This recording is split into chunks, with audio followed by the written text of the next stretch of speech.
Finally, the London-based company Today Translation is looking for an emoji translator. The role will include compiling a monthly trends report along with cross-cultural research on differences in emoji usage. So Lexi, what do you make of this? Are emojis something that can be decoded like language? This is a really interesting one because emojis have so many different meanings and emojis have really taken on a life of their own. So there are a lot of different interpretations for emojis. If you've sort of been on the internet for a little while, you'll probably know that certain fruits and vegetables have been associated with things that are not necessarily to do with fruits and vegetables. So things are totally open to interpretation when it comes to emojis.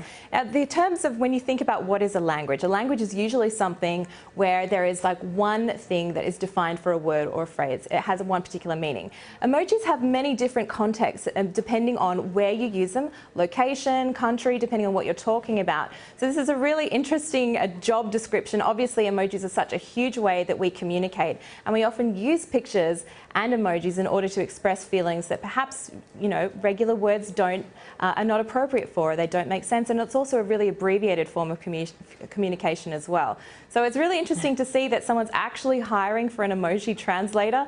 There are definitely tools out there on the web as well if you want to try and do a little bit of deciphering as well.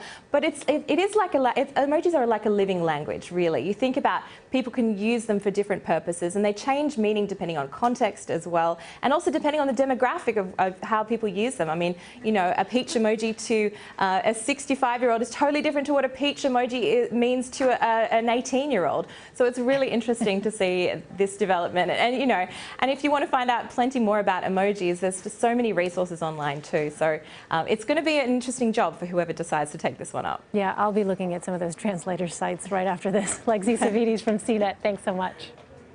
Thank you.